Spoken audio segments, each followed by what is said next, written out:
Jadi kalau saudara berani berkata hamba Kristus, saudara adalah orang-orang yang sudah dibeli Kristus dari perbudakan. Sekarang saudara harus menghambakan diri kepada Kristus.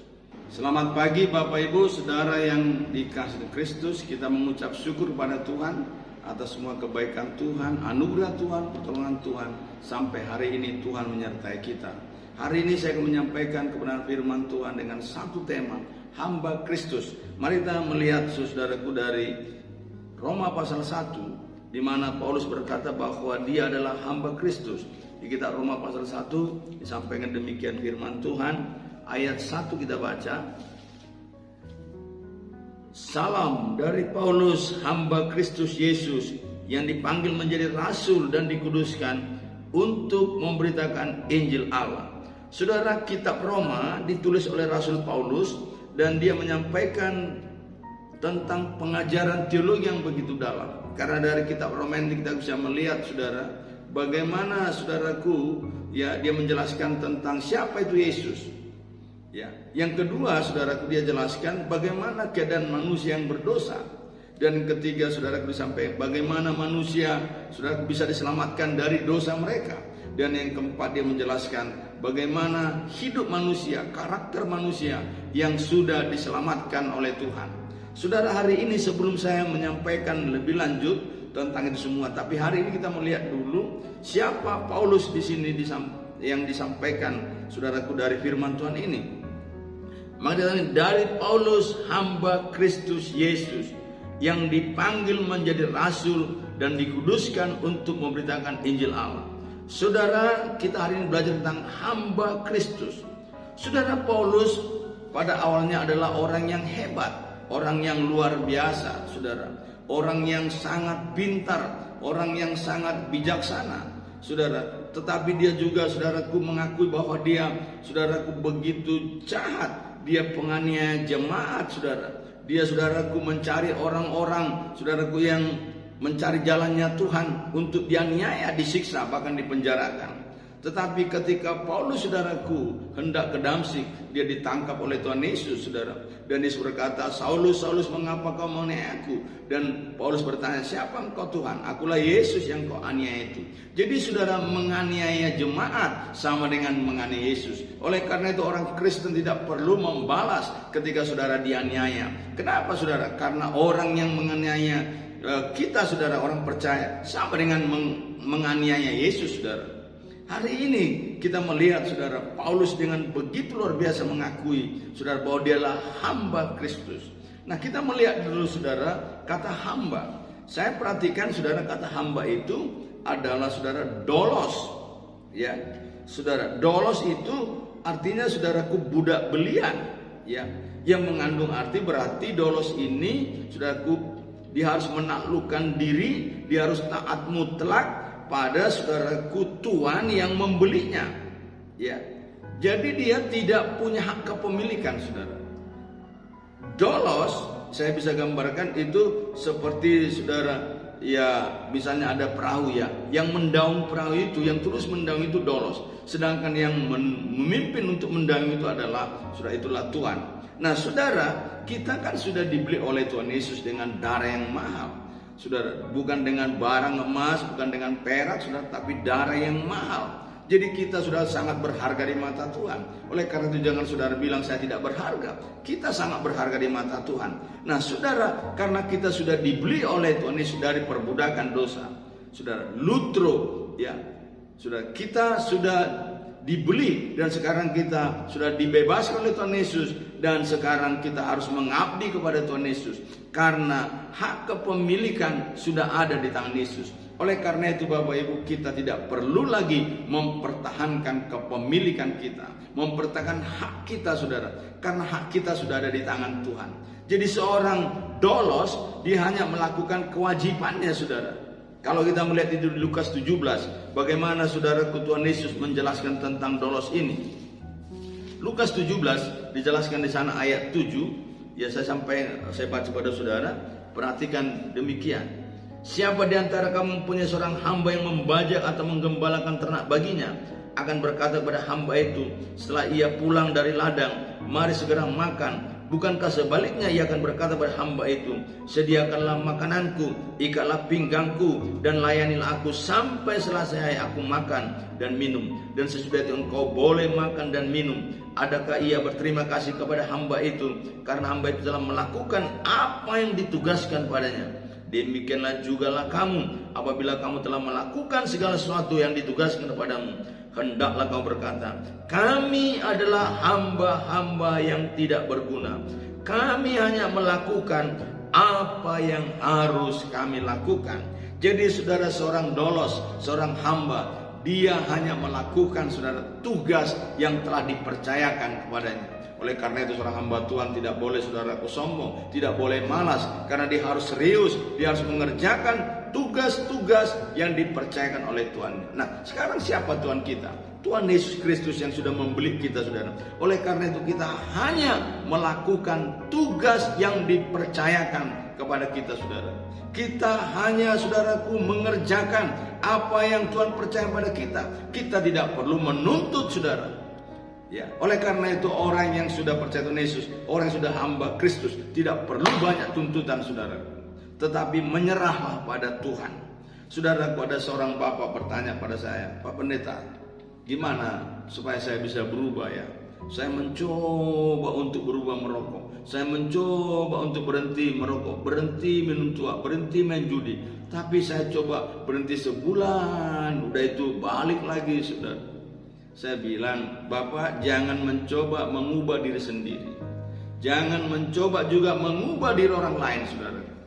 Jangan coba ubah dirimu, gak akan bisa berubah, Bapak. Hanya satu yang saudara kerjakan. Saudara datang pada Tuhan dan menyerah. Katakan, Tuhan ubahlah aku. Saudara, di situ, saudara, sifat seorang hamba itu. Kenapa, saudara? Karena seorang hamba, dia hanya takluk kepada Tuhannya. Dia hanya taat kepada Tuhannya. Saudara, kenapa banyak orang, saudaraku, mengalami stres, mengalami kecewa, mengalami kepahitan, saudaraku. Gampang marah karena dia mempertahankan haknya. Dia bilang, kan ini hakku. Misalnya saudara, hak dihargai. Ya kenapa saya nggak dihargai ya? Kenapa dia begitu meremehkan saya? Saudara, hakmu nggak ada lagi, Bapak. Nggak ada hak kita. Hak kita ada di tangan Tuhan. Itu maka sampai Tuhan katakan pembalasan itu hakku. Jadi saudara nggak perlu menuntut saudaraku balas jasa. Saudara nggak perlu menuntut saudara supaya saudaraku dipuji orang. Nggak perlu, Bapak Ibu. Ya, saudara nggak perlu menuntut, saudara nggak perlu menuntut pembalasan. Sudah, jangan balas, saudaraku, sampai Tuhan katakan kejahatan dengan kejahatan, tapi balaslah kejahatan dengan kebaikan. Semalam kami cerita, bagaimana ya kok begitu kelakuannya ya, dia seorang pemimpin kok begitu seperti jahat, seperti enggak saudara memahami ADRT, seperti begini, saudara. Terkadang juga dalam organisasi, dalam gereja, dalam keluarga juga begitu, saudara. Mengapa begitu ya? Saudara, jangan menuntut pembalasan. Tetapi saudara, yang saudara lakukan adalah apa? Saya katakan, lakukanlah kebaikan. Saudara, ketika kita melakukan kebaikan, saudara, maka kejahatan akan dikalahkan, saudara. Kalau saudara berbuat baik, kata Paulus, kenapa saudara takut kepada pemerintah? Misalnya, kalau saudara berbuat baik, mengapa takut pada pemerintah kalau kita berbuat baik, Bapak Ibu? Nah, saudaraku, dolos itu dikatakan saudaraku adalah budak belian. Jadi kalau saudara berani berkata hamba Kristus, saudara adalah orang-orang sudah dibeli Kristus dari perbudakan. Sekarang saudara harus menghambakan diri kepada Kristus. Ya, dolos, saudaraku, hamba dalam bahasa Ibrani ebed. Ebed itu abdi. Jadi maka dibilang abdinya Tuhan. Jadi kita hanya mengabdikan diri kita kepada Tuhan. Saudara-saudara, perhatikan begitu dalam ya, kata Paulus, dari Paulus hamba Kristus. Yesus, jadi dia sadar bahwa dia adalah yang sudah dibeli oleh Kristus. Saya inilah hamba Kristus, bukan lagi hamba dosa, bukan lagi hamba dunia ini. Itu berarti dia hanya takluk kepada Kristus. Dia hanya takluk kepada Yesus. Dia hanya taat kepada Tuhan Yesus. Dia tidak takluk pada dunia ini. Dia tidak takluk pada kuasa-kuasa dunia ini. Dia hanya takluk pada Tuhan Yesus dan taat kepada Tuhan Yesus. Kata Paulus, saudaraku, hidupku bukan aku lagi. Nah, saudara, ini luar biasa ya. Hidupku bukan aku lagi, tapi Kristus yang hidup dalam aku. Saudara-saudara, kenapa saudara gampang marah? Kenapa saudara gampang kecewa? Karena kau berkata, hidupku aku lagi. Oh, saudara, mengalahkan aku ini enggak mudah, saudara. Mengalahkan keegoisan itu enggak mudah. Tetapi saudara, ketika kau sudah menyadari, kau sudah dihisapkan Roh Kudus, bahwa kau adalah sudah dibeli oleh Kristus, kau berkata, hidupku bukan aku lagi. Berarti apa saudara? Egoismu sudah turun dari tahta hatimu. Yang bertata di hati kita adalah Tuhan Yesus. Sudah saudara, bukan lagi ego yang mengatur kita, bukan lagi keakuan yang mengatur hidup kita, bukan lagi keakuan yang mengendalikan hidup kita, tapi Kristus yang sudah mengendalikan hidup kita. Firman Tuhanlah yang mengendalikan hidup kita, saudara. Bapak Ibu, perhatikan ya, saudara. Di ayat 1 tadi, dari Paulus, hamba Kristus Yesus yang dipanggil menjadi rasul dan dikuduskan untuk memberitakan Injil Allah. Jadi saudara, yes, untuk kita bisa menjadi hamba Kristus, ada dua yang disampaikan Paulus. Pertama, orang yang sudah dipanggil. Bapak Ibu, para kaleus, orang yang sudah dipanggil Tuhan. Jadi saudara, kita semua dulu ada dalam perbudakan dosa. Kita tidak tahu jalan kita, saudara. Kita mengikuti jalan kita sendiri, saudara. Kita anggap saudaraku, benar jalan kita berbanyak menuju maut, saudara. Kita tidak tahu membedakan tangan kanan, tangan kiri, saudaraku. Pikiran kita sia-sia. Tapi puji Tuhan, Yesus memanggil kita, saudara, dengan berita Injil itu, saudara. Marilah datang kepadaku, hai semua yang letih lesu dan beban berat, supaya aku memberikan kelegaan kepadamu. Kita dipanggil, saudara. Dan Paulus dipanggil khusus dengan satu tugas, saudara, untuk memberitakan Injil Kerajaan Allah. Saya lihat, saudara, pasabatan memberitahu berita nauli. Jadi ketika seorang hamba Tuhan, seorang pendeta, seorang percaya, saudara, memberitakan tentang Injil, sebenarnya dia sedang memberitakan kabar baik, berita nauli siang Tuhan, saudara. Kabar baik dari Tuhan Yesus Kristus, dari Allah kita. Jadi saudaraku, kabar-kabar dunia yang bisa menakutkan, tapi kabar dari Kristus selalu memberikan, saudaraku, kebaikan, kegembiraan dan sukacita. Paulus dipanggil menjadi, saudaraku, rasul, satu jabatan yang luar biasa. Kata saudara, rasul apostolos, orang yang diutus, saudaraku. Ya, itu ada orang hamba berkata, kalau berani orang mengatakan dia seorang rasul, jabatan rasul, berarti taruhannya nyawa, saudara. Ya, hukumnya itu nyawa, saudara. Dia harus mengorbankan nyawanya. Dia tidak peduli lagi dengan nyawa saudaraku. Tapi saudaraku bukan mati dengan sembarangan. Dia, saudaraku, mati karena Kristus. Saudara, kita melihat semua rasul-rasul itu, saudaraku. Mereka dipenjara, disiksa, dibunuh, saudaraku, demi Injil, demi Kristus, Bapak Ibu. Jangan mati, saudaraku, karena saudaraku demi kejahatanmu. Ya, karena saudara mencuri, kata Petrus, karena saudara membunuh, saudara mati. Oh, itu mati sia-sia, Bapak Ibu. Tapi kalau kita mati karena Kristus, itu luar biasa. Yang kedua, saudara, orang yang sudah dikuduskan. Bapak Ibu, kata Paulus, orang yang dikuduskan untuk memberitakan Injil Allah. Kata menguduskan, saudara, di sini bukan ditulis, saudaraku, hagiasmos, ya, bukan ditulis hagiazein dalam bahasa Yunani. Itu pengudusan, saudaraku, semua orang yang sudah percaya Tuhan Yesus. Tapi yang dimaksud di sini dikuduskan, saudaraku, itu abhorigein. Abhorigein itu berarti, saudaraku, memisahkan, menyendirikan. Ya, jadi dia dipisahkan, menyendirikan untuk tujuan dan tugas tertentu. Jadi, saudara, seorang hamba Tuhan, ya, beda pengudusannya, saudaraku, dengan orang-orang yang percaya. Ya, orang percaya itu pengudusan secara umum, saudaraku. Kita pun sudah dulu dikuduskan secara umum. Tetapi hamba Tuhan, saudaraku, selain dia hagijein, dia juga haborijein. Artinya dia dikuduskan lagi, dikhususkan untuk tugas tertentu. Seperti Paulus, saudaraku, dia ditugaskan untuk tugas tertentu, memberitakan Injil bagi orang non-Yahudi, saudaraku. Ya, kalau Petrus ditugaskan bagi orang Yahudi, tetapi, saudaraku, Rasul Paulus ditugaskan untuk non-Yahudi. Makanya kita melihat begitu luar biasa pemberitaan Injil, sampai dia, saudaraku, ke Asia, ke Eropa untuk beritakan Injil, saudara. Karena itulah tugas yang dipercayakan oleh Tuhan Kristus. Seorang hamba sebenarnya tadi hanya mengerjakan tugas yang dipercayakan oleh Tuhan Yesus. Saudara, saya melihat, ya, tugas ini dalam bahasa Batak tohona.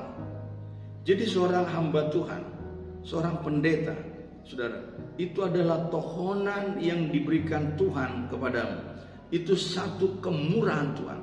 Di 2 Korintus 4 ayat 1 katakan, oleh kemurahan Allahku menerima pelayanan ini, menerima tohonan ini, karena asin rohani Tuhan, karena saudaraku kasih karena Tuhan, aku menerima, saudara, satu jabatan yang luar biasa, satu kepercayaan yang luar biasa. Oleh karena itu kita harus menghargai kepercayaan yang Tuhan berikan kepada kita.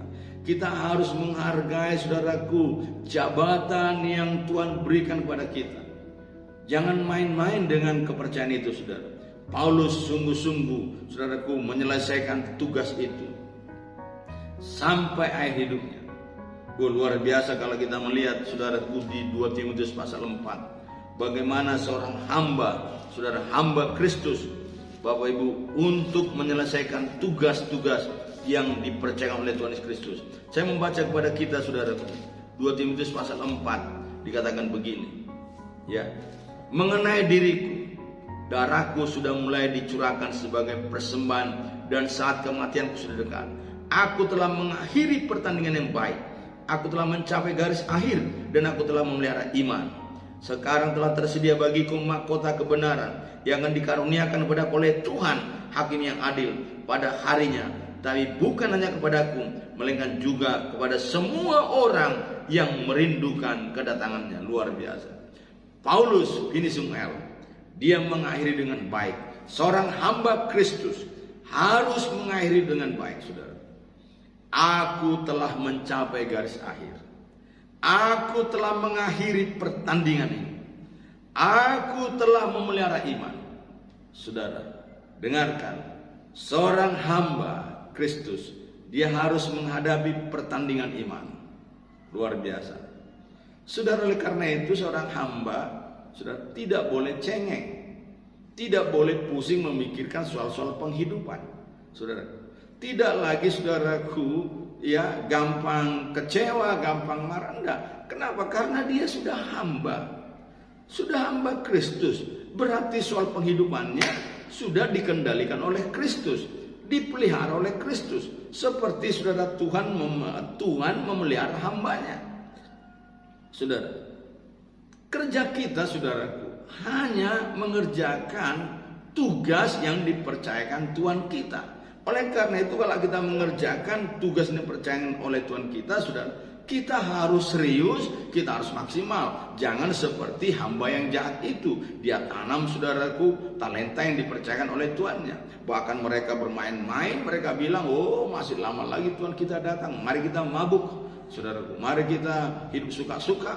Saudara, mereka berpoya-poya, tiba-tiba Tuannya datang. Makanya kita wahyu, saudaraku, berjaga-jagalah supaya Tuhanmu datang. Tuhan itu datang bukan seperti pencuri tengah malam datang padamu. Oh, saudara, dengar. Tapi kalau kita terus berjaga-jaga, kita terus mengerjakan tugas yang Tuhan percayakan kita, kedatangan Tuhan bukan seperti pencuri bagi kita, saudara. Karena kita tahu, saudaraku, kapan dia datang. Bapak Ibu yang dikasihi Kristus, saya akan mengakhiri khotbah ini kepada saudara, ya, tentang seorang hamba Tuhan. Ya, ada mereka kata hamba Tuhan, hamba Kristus. Saya membaca sebuah buku, saudaraku, tentang hamba Kristus ini. Ketika itu dia memiliki 5 gelar doktor, Bapak Ibu. Tapi dia dipanggil Tuhan dan dikuduskan Tuhan, dikhususkan Tuhan, disendirikan Tuhan untuk berangkat ke Afrika. Saudaraku, memberitakan Injil Kristus ke tempat yang jauh matahari lebih terbenam. Oh, luar biasa, Bapak. Itu berarti ke tempat yang masih sunyi, ke tempat yang belum pernah disentuh orang, saudara. Dia masuk ke Afrika, Bapak. Dia bawa istri dan anaknya. Tetapi di Afrika, saudaraku, anaknya meninggal, istrinya meninggal, saudara. Dan akhirnya dia pulang kembali ke kotanya, saudara. Tetapi panggilan terus pada dia, saudara. Kau harus masuk lagi ke daerah yang matahari jauh terbenam. Saudara, dia pergi lagi ke sana, Bapak. Bapak Ibu, tidak banyak jiwa dimenangkan. Sudah seringkali kita juga berkata gini, kenapa Tuhan ya? masih begini jiwa yang masih menangkan. Tapi dia terus pergi, saudara. Dia terus memberitakan Injil kerajaan Allah. Karena hamba hanya taat, hanya takluk kepada Tuhan untuk mengerjakan tugas, saudara. Dan saudaraku, dari kisah itu, di sana juga dia meninggal dunia. Dia mati sambil berlutut, Bapak Ibu. Dia pegang, saudara, dia berlutut di kaki Tuhan. Saudara, kematiannya bukan terlentang tapi berlutut. Saudara, tetapi Bapak Ibu, ada seorang anak yang mendengarkan Injil itu dan dia percaya pada Tuhan Yesus. Puji Tuhan, Bapak Ibu. Melalui anak itu Afrika dilawat Tuhan. Afrika, saudaraku, dimenangkan bagi Kristus Tuhan. Dan waktu mayat dibawa pulang, mereka mencuri mayat itu dan mengambil hatinya. Mereka bilang, mayatmu boleh pergi pulang ke Inggris, tetapi hatimu harus ada tetap di Afrika. Dan mereka buat itu menjadi patung, saudaraku, di Afrika. Siapa itu? Dr. Livingstone. Saudara-saudara, hamba Kristus tugasnya hanya memberitakan Injil kerajaan Allah. Hamba Kristus tidak ribut soal jabatan, soal organisasi, soal pemimpin, saudara. Tetapi hamba Kristus hanya, saudaraku, sibuk, hanya saudara serius dengan tugas Tuhan yang mempercayakan, itu memberitakan Injil kerajaan Allah. Ketika saya, saudaraku, pergi ke Mentawai, saudara, dan usai rekaman ini saya ke Mentawai. Bapak Ibu, kalau kita melihat di Mentawai, saudara, ombak yang begitu besar. Waktu saya pulang dari satu daerah pelayanan, kami dihantam ombak hampir 4 meter. Tapi saya percaya Tuhan menyelamatkan dan akhirnya saya bisa pulang dari sana demi Injil diberitakan.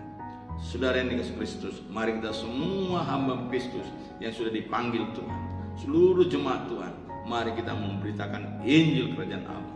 Karena hanya itulah tugas yang Tuhan percaya pada kita, kabar baik itu. Dan saya akan baca lagi kepada saudara dari Paulus, hamba Kristus Yesus yang dipanggil menjadi rasul dan dikuduskan untuk memberitakan Injil Allah. Itulah tugas yang Tuhan percaya pada kita, memberitakan Injil kerajaan Allah. Dan saya percaya mahkota kehidupan Tuhan sediakan bagi kita. Puji Tuhan, Tuhan Yesus berkati kita. Haleluya. Amin.